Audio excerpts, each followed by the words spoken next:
Just to let you all know, we're just waiting on one more councillor and then we'll get the meeting started.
Good morning. Any conversation about the Buffalo Bills will be ruled out of order.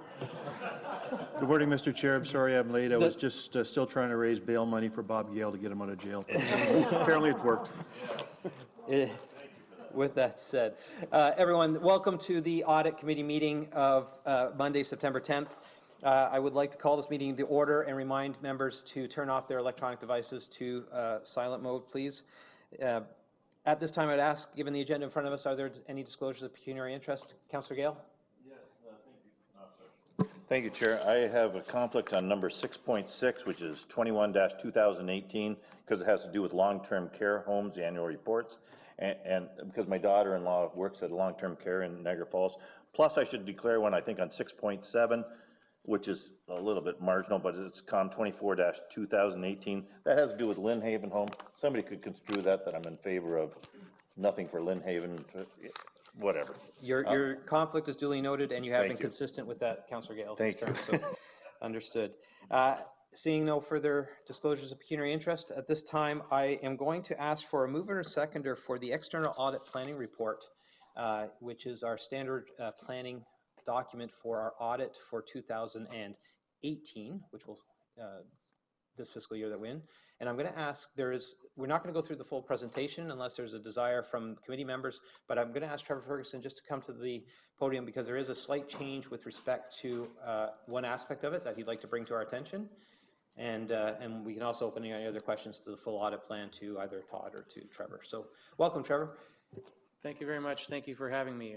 As mentioned, I will not go through the audit plan unless there's a desire for me to do so. The one thing I just wanted to bring forward to the committee to bring to your attention, one of our responsibilities as your external auditors is to seek the committee's views on your views about the risk of fraud and whether you're aware of any frauds that have happened at the region. So this is my way of letting you know that you can expect an email coming from us where you can respond to us directly to provide us any of your thoughts and comments. That's really all I wanted to say. Thank you, Trevor. With that said, are there any questions the audit plan? I will say it's pretty consistent with what we've done last year, and if the audit plan goes according to schedule, we hope to have a nice clean audit report like we did this year. So, Councillor Gale. So, Chair, just going through you to about that last comment you made. So you're going to ask us about any frauds that have happened in the Niagara region, anything that can be looked at as being fraud. So certainly there's a Burgoyne investigation and things like that. We won't touch that. That's in the hands of the OPP. But if there's any questionable actions on anything else, that's what we'll respond to. And your email is going to go out to every regional councillor. Is that correct? Correct. Any members of the audit committee? The audit committee. Just the audit committee, yes, not to the entire council. Thank you.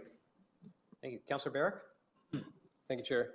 I appreciate getting that email for the question. Is that a standard process that we've followed for a few years, or is this something new this year? It's the first year we did an email. Last year we had a discussion in camera as part of this process.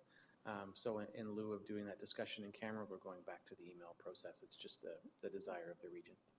Either way is fine with us. Okay, thank you. And also, we recently had a Corporate Services Committee meeting, and we were advised that the audit report for 2017 included no recommendations, as I understand it. And I think that's really good news. So we're well on track. The current audit plan, is it identical or the same as the previous year's audit plan, or is there anything changed? There are some changes, there's been a few changes. One change in audit standards, so there's just a highlight on our plan that our actual audit report is going to be changing.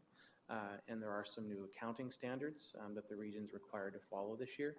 So there's a few highlights on that, but other than that, there haven't been any major changes in accounting or audit standards, so it's generally similar, and that there's no differences in the communication requirements that we need to have with the committee. Okay, thank you. Can you just highlight what the new audit standards are for this year? Sure. Well, the audit standards is simply just the audit report itself. So the independent audit report that's attached at the front of the region's financial statements, that is going to change. So in prior years, our audit report, it's a standard report prescribed by Canadian audit standards. The last paragraph of that report would have been the opinion paragraph. In the new report, the first paragraph is going to be the opinion paragraph. There's going to be a little bit more detail on management responsibilities, independence, and ethics. But again, the wording is prescribed by Canadian audit standards, so you'll be seeing that on all the audit reports going forward. In terms of the changes in accounting standards, management actually has an item on the agenda related to related parties. That's one thing that they'll be doing a little discussion on, so you'll see that. The other items are around contractual rights, contingent assets. Those are the main ones, and I don't believe there's going to be any material change to the region's financial statements or reporting process as a result of those new standards. That's great. Thank you so much. Thank you. Thank you very much, Trevor. I did not get a mover and a seconder to put Councillor Valpatti, seconded by Councillor Gale. Any further questions to the report or to Mr. Ferguson? Seeing none, call the question. All in favor? Opposed, if any? That's carried. Thank you, Mr. Ferguson, and good luck with all the work you're doing. I hope to be here on the audit committee next term to see how it progresses. The next item on the agenda, after Todd is done knocking things around, is the payroll audit phase 1 timekeeping process. And there is actually a recommendation to implement the recommendations in Appendix 1 and confidential Appendix 2 of the report. Can I get a mover and a seconder to put that on the floor? Councillor Rigby, seconded by Councillor Valpatti. I'm going to turn it over to Majay. Sorry, is it Andrea or Frank, or is someone going to do a presentation on this? Oh, just an update? Okay. I'll turn it over to Majay just to comment on, and then we'll go from there. Thank you, Chair. Just as a brief introduction, this is the first phase of the payroll audit for your information. Please keep in mind that we as a region, the payroll process can be quite complex given that there's multiple collective bargaining agreements. So the payroll process for both timekeeping and payroll processing is done differently for different types of employees, for nurses, for paramedics, for accountants and auditors and personal support workers, and et cetera. So this first phase 1 report captures the timekeeping process. So this is essentially how many hours each of the respective employees within the region, how the hours are calculated. That's regular hours, vacation hours, statutory holiday hours, et cetera. Happy to receive any questions that you have. Thank you. Thank you. Any questions to this is phase 1, again, on the hours. Councillor Rigby? Just as a matter of interest, with this new system that you're going to be bringing forward and making recommendations, will that provide information or data as to staff costs when we have overtime meetings and that type of thing? Is that what you're looking for as well, or is that entirely a different sort of theory? Through you, Chair, to Councillor Rigby, respectfully, I'm not sure if I understood the question. The recommendations that we've made to the staff in the HR division are to improve the internal controls. Mm-hmm. One of the recommendations might have a cost implication associated with that, and so in fact our colleagues from HR are here to address that if that's some more information, if you require that information. I'm not sure if I fully addressed your question though, Councillor Rigby. There's some follow-up. I see a hand rising in the back there, so from our HR professionals, we'll let them answer the question too, Councillor, if you bear with us. Yes, through the Chair, I'd just like to add that I believe... Sorry, 1 second. Get your mic. There you go. That's good. I believe Councillor Rigby may be referring to the scope of our HRIS review, and in that case, the results and recommendations from this audit will certainly incorporate any things we need to make sure we are ensuring in scope within that review. Thank you. Okay, thank you. Again, I'd just like to thank Andrea and Frank and the team for this audit as well. I know this is phase 1. I know phase 2 is more, everyone gets in the nuts and bolts of the financial side of things, but I wanted to say thank you for the work you've done there. Councillor Gale, just as I'm wrapping up. Chair, and I'm sorry for interrupting your wrap up, but when I saw this chart on the attachment, and I went to observation number 2, it just makes me vent again that it's taken 3 years and people still don't get it, or 4 years we've been here, 3.5, whatever. On the encoder number about did the encoder sign off on their own payroll. I just don't understand how we can have anybody working for us that doesn't understand that these things are going to be looked at. And how many people did sign off on their own payroll. It flabbergasts me that with the Burgoyne, with all the things we've been looking at, that we still have, I can't use the word dummies, but I'll say dummies out there that are going to do this stuff. You know, people have to wake up on this stuff. And I turn to the CAO and I look at him and say, you're a new CAO, you're looking at these things. How can we have anybody working for us that still is doing these things that come through? It just shocks me.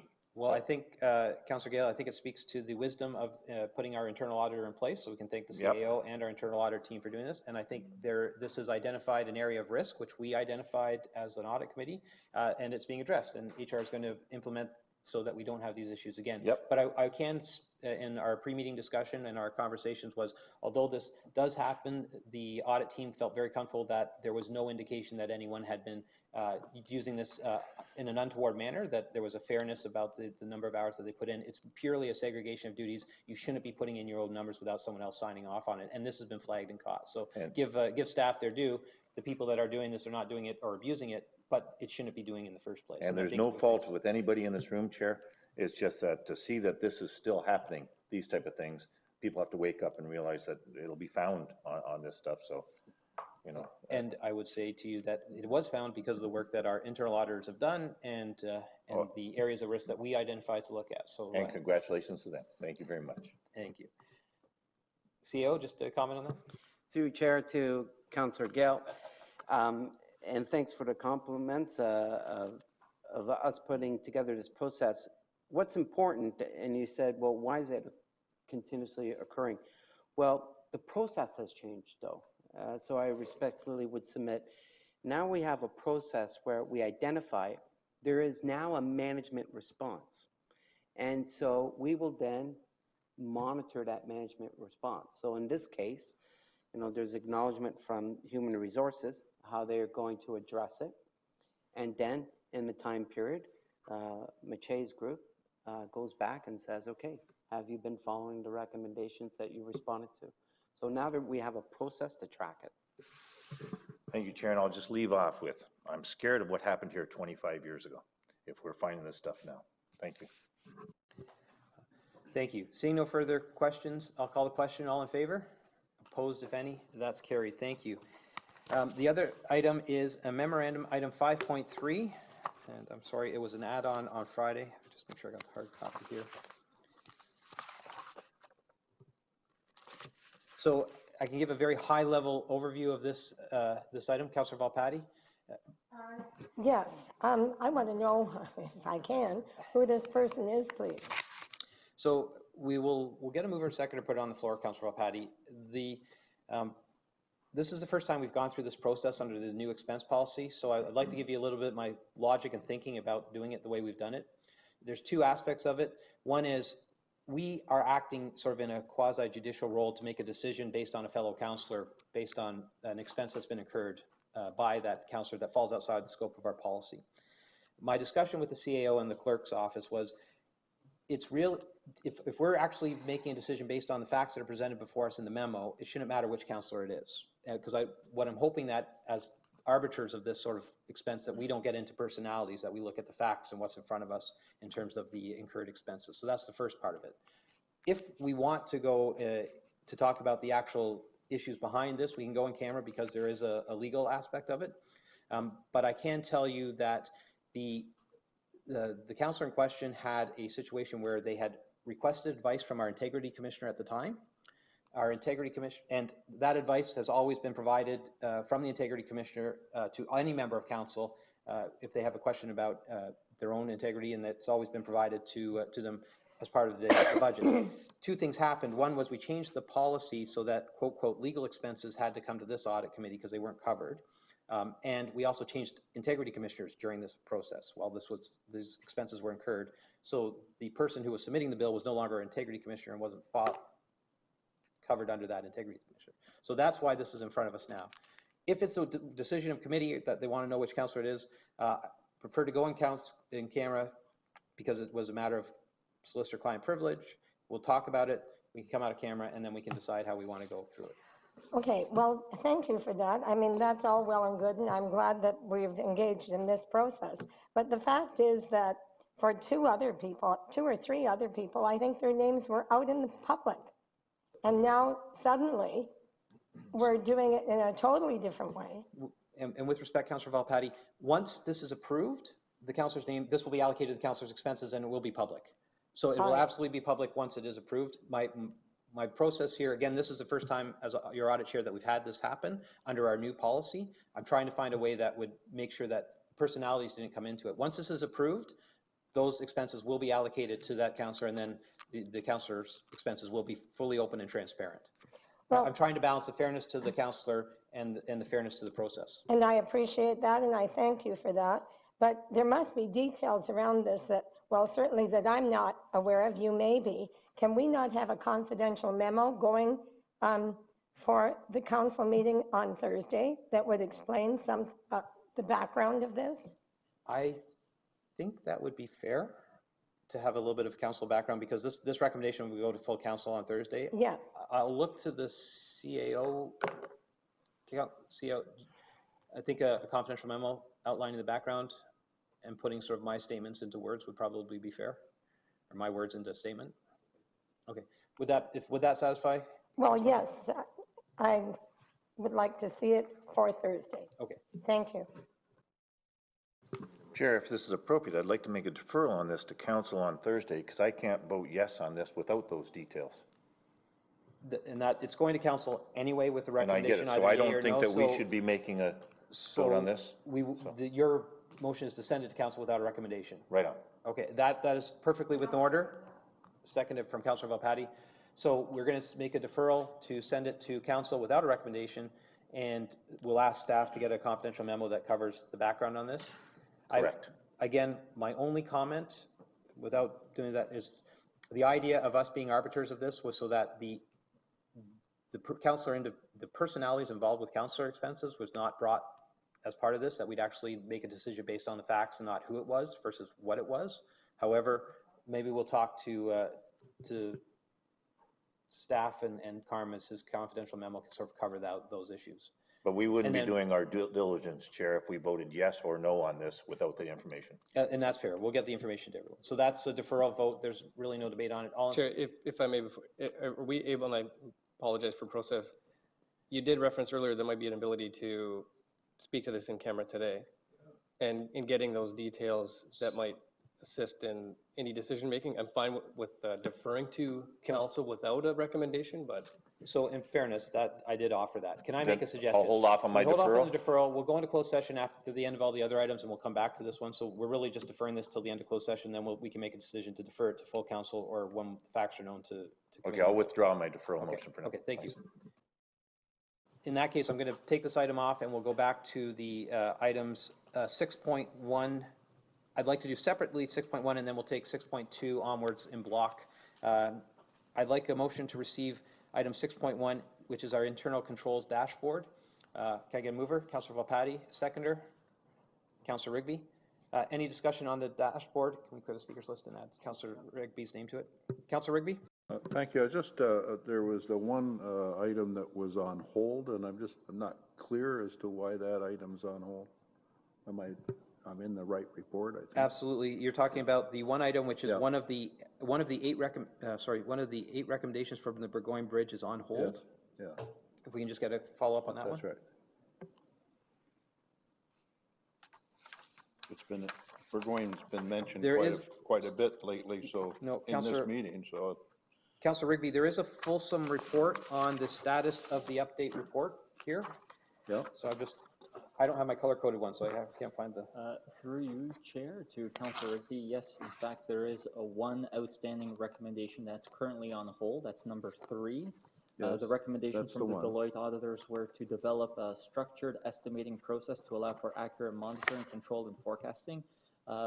In fact, the senior manager who had been assigned this, the responsibility for this theme from the Burgoyne Bridge had actually exited the organization a while ago. And in fact, in the months since that time, the organization has had a restructuring. In fact, we came to Corporate Services Committee back in the summertime to present a project management office, which is now going to take responsibility for cost estimating and project management.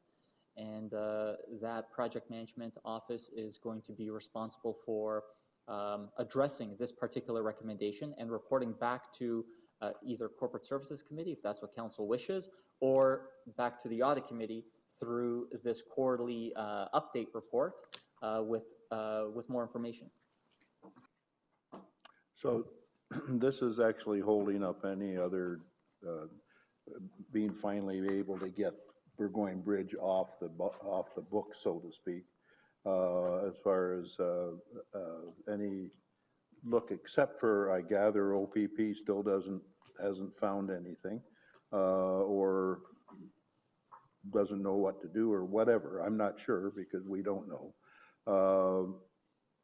Because we keep hearing about Burgoyne Bridge. It's time we got that off our book and get it off the agenda and get on with the rest of the business we should do. So on that item, that it is only on hold because we haven't had the personnel to deal with it. That's all I wanted to know. Thank you. thank you. Councillor Gale? Thank you, Chair, and Councillor Rigby had one of my questions there, but I also look at the 2015 Burgoyne Bridge with 4 that are behind schedule. And I looked at it's been 3 years. What are behind schedule and the reasons for it? Through you, Chair. Through you, Chair, to Councillor Gale. The approach that we've taken when we follow up with the accountable individuals is to look back at the original audit. So Deloitte had done the audit and they had said that they provided recommendations. There was a management response in that report to say to do some actions and to correct project management, asset management, et cetera. Those were those themes from that report by a certain date and time. So we're coming back to audit committee to say, to provide a progress update on all of those actions since that time. What we're saying is that for those 4 that you've identified, they're behind schedule because they have not responded as quickly as they said that they were going to. Who is they? Well, I'm saying the accountable individuals Okay. who the assigned owner, including, of course, the project management office, which is accountable to myself as well. Okay, I'm not I'm not as concerned with Brookline Bridge because it's being investigated by the OVP. We've talked about it, but I just don't like to see something that's behind schedule or even on the map here from 2015. So should I have concern that that'll be behind schedule next year and the year after that, or when will this be off the books here, for like Councilor Rigby says? I think, Councilor Gale, I think the whole idea of this dashboard is it's a tool for us to hold our ICOP team and the ICOP team to hold our staff to account. So we want to keep on that and make sure that as few of those recommendations are on hold or deferred or behind schedule as possible. So we'll keep pushing them. And you're absolutely right. Every time we see that, we should be asking why. Okay. And I will tell you, after talking to Miché and his team, every time they see it, they are also asking why. So if you look at the more fulsome report, 6.2, it actually does go through each one of these status recommendations and explains where they are and why. So there is a rationale behind it. Whether we choose to accept the rationale or whether it's reasonable, that's something that we can also bring to Miché and their team's attention as well. Okay, thanks. Sorry, there was one other item with respect to the dashboard that Miché brought to my attention. Was two of the audits that we had identified within our audit plan were the long-term care risk assessment and the employee benefit claim audits. Miché has informed me that because they've lost a couple of people in their department and they're in the middle of rehiring, they would like our approval to follow their recommendation to defer those 2 audits to 2019 and keep it with internal staff, but to defer it till the next internal audit plan in 2019, and the next council can choose to adopt those or not. The alternative was to bring in within the external budget auditor, but Miché feels that his team has the expertise to do these in-house, and since that's what we're paying these great people to do, we'll let them do the work that we've asked them to do. So with that said, I'd ask for a mover and seconder for the motion on the screen. Councilor Rigby, seconded by Councilor Valpatti. Any further discussion? Seeing none, we'll call the question. All in favor? That's carried. Thank you. Items, we have a motion to move the rest in block. Item 6.2, 6.3, 6.4, 6.5, 6.6, 6.7, 6.8, all for information. Get a motion from Councilor Valpatti, seconded by? Oh, sorry, seconded by Chair Caslin. Any discussion on any of those items? Councilor Gale, except for the ones you had a conflict on? Yes, the Chippewa, item 6.3. So Chair, this is the Chippewa CSO internal review. Yep. I went through the whole report here, and I downloaded it on paper so I could take a look. So I believe it's page 7. I hope I'm on the same pages as the computer screen comes out on. Yes, with the recommendations? Of the recommendations. Yes. And the thing that highlighted at the bottom of page 7, if I've got the right page, it said KCL was awarded 2.1 million in damages, which caused me concern, caused us all concern. But at the top of the page, it says about the formal dispute. And when we got in here, I choose my words wisely on this, KCL was looking like the bad guys. When I was first elected, that they didn't finish the project, that they went off and there was a lawsuit as a result. But then I read here, it should be noted, I'll cut down to the chase here. under the Ontario provincial standards for general conditions, which the region and its contractors use as part of the contract terminology, a formal dispute resolution process does exist to manage change orders. In this case, the formal dispute resolution process was not utilized. If that dispute resolution process, because it looks like KCL came and said, we can't do this, it's costing us too much or something. This is the general gist I get on it. And the region and HMM said, continue on. And they just kept doing it. And we had the leak of the sulfur coming out. That's the way I look at this report. If that process was utilized, would that have solved everything? Saved us $2.1 million in damages and things like this? Because we had a situation there that they would keep working with the resolution process. So Mike, would the top line, if we had followed the resolution process, get rid of the 2.1 million at the bottom? Not now, but would it have? With respect, Councillor Gale, that's probably a question to be had with Public Works staff because they are the ones who kind of manage that. I'm not throwing ICOP under the bus or trying to defer from that discussion, but there was a series of events and the timelines on there where when the decision was made to change contractors and the reasoning behind those changes was there. You will recall the discussion that we had at council because it came through Public Works was, do we keep going with the one that's causing a problem, or do we change? And the decision was made to change. Whether we followed that process correctly, that's what was kind of identified in that. But Chair, at that time, we didn't know the resolution process was not utilized. And now I want to know who was involved. I don't need names here. I want to make sure that this never happens again. And I think, I don't want to speak for the CAO, but I would suggest to you two things: that everyone in this building felt the dispute mechanism had been followed correctly. The judge decision and determination was that they felt it hadn't been. Yeah. The second part of that discussion is those issues are part of our whole project management coordination and the fact that it is going to be part of our project management process, so that in the future we don't have these issues, that we will follow it correctly. But if any of the staff want to respond or change what I've said, I'm happy to rescind. Respectfully through you, Chair, to Councillor Gale, I hesitate to speculate as to what might have happened if those resolution clauses had been exercised. The approach that we took was to simply state the facts as we understood them from our review of the documentation and from our interviews of the relevant staff. Okay, so Chair, there's nobody in that horseshoe right there that was involved in this that I'm looking at right here.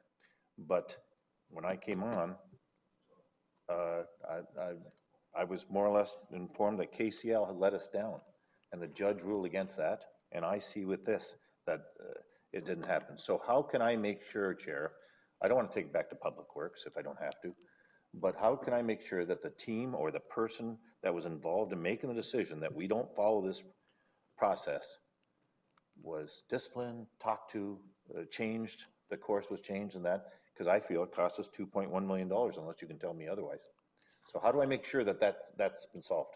Well, Councillor Gale, I think I'll leave it with the CAO, unless Todd wants to jump in, but essentially that process for the contractors in default, if you will have to be followed more rigorously. And I think the problem, if you read the ruling of the judge, was that we didn't follow the dispute mechanism rigorously. We were following it, but we were also trying to work with them at a certain time. And I was Vice Chair of Public Works at the time, so we were having those discussions throughout the process. Our goal was not to change contractors. Our goal was to get the project completed. So not just our goal as a region, but staff as well. So there was attempts to work with KCL on a couple different issues. And that's, I think, what the judge took umbrage with, was by trying to rectify the issue with the original contractor, we should have restarted the clock on the dispute mechanism as opposed to running it in parallel with trying to solve it. Okay, Chair, is this something I can discuss in confidential then, or should, on this, because it will involve employees' names and things like this, or? Can I maybe just direct it to a CAO, but it might be a discussion to have offline, and then we can decide if there is information that should come back through committee. Okay. Through Chair to Councillor Gale, I guess the suggestion is that staff direction is to find out why in this case the formal dispute resolution process was not followed. Why don't we look into it? By all means. And report back to this committee. That's perfect. Thank you. Councillor Rigby? To this particular issue or to another? Yeah, to that one, just really to back up what your statement was, Mr. Chair, is that I was, believe I was chair of the Public Works at the time. And there was a great deal of effort in order to correct a real problem, which was smell. In fact, I believe, Councillor Gailey, you were very effective in bringing that issues to the Public Works, and I can't say why they did or didn't, but I know there was a lot of pressure to try and work it out and get things done. And I think there's going back to Burgoyne, there's my fault now, is that we learned a lot from those. And how to make sure that how we are doing our projects in the future, and we certainly we've learned from that event, and the judges ruled that that case was not dealt with properly. I believe we all thought that that was being done, so I think Carmen has brought forward the right kind of effort towards this and make sure that these things never happen again. So. Thank you, Councillor Rigby, absolutely. Part of our team is to make sure we do better going forward when we've done poorly in the past. Seeing no other speakers to the items in front of us, I'll call a question to receive the remaining items on block. All in favor? Opposed, if any? That's carried. Thank you. We do have this is my first time doing the closed session item, but I'm pretty sure that we can release all our staff from our closed session, so thank you very much. Are we going to go next door? Okay. No, we're going to stay here. Sorry. We're going to throw you guys all out, and we're going to stay here. So I apologize for that. So I'll get a motion that the committee do now move into closed session for the purpose of receiving information on a confidential nature respecting advice that is subject to solicitor-client privilege respecting consideration of reimbursement expenses. Councillor Rigby, Councillor Volpatti, all in favor? Opposed, if any? That's carried. We'll go into closed session. Thank you, everyone.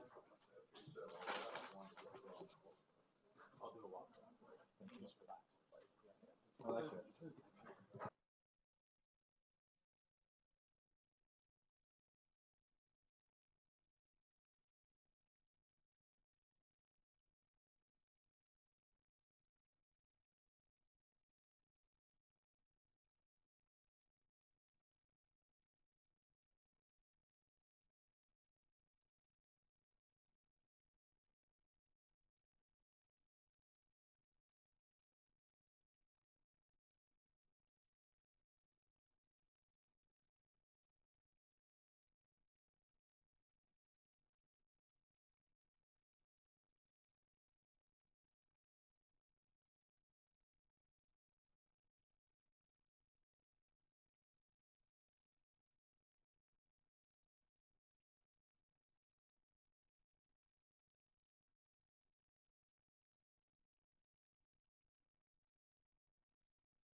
Okay, we'll go back to a motion on item 6 point, sorry, I'm ahead of myself here. Okay, so we'll go back, please, to a motion with respect to item 6.2 is in front of you. I need a mover for this. Councillor Volpatti, seconded by Councillor Gale. Any further discussion to this motion based on what we heard? Seeing none, all in favor? Opposed, if any? That's carried. Thank you. Any other business for the audit committee today? It's raining, we don't have to go out. No, Councillor Gale, you called my bluff. Go ahead, Councillor Gale. Any other business? I just wanted to say that at any time, I see it in a few of the reports that the NRH and the Niagara Regional Police are referred a few times that we're not part of this and that. But I went through with Deb at the police board all the audits that we've had and that. If you ever want to audit anything at the police board, and I've said this before, knock your socks off. But the thing is, we just don't want to pay for it if we don't have to, unless you see something questionable. So I just want the police to be front and center on anything you want to check. Thank you very much, Councillor Gale. Appreciate that. Seeing no further business, we are adjourned. Oh, sorry, I forgot to say our next meeting is to be determined because we got an election and we don't even know who's going to be sitting here. All those, we're adjourned. Thank you, everyone.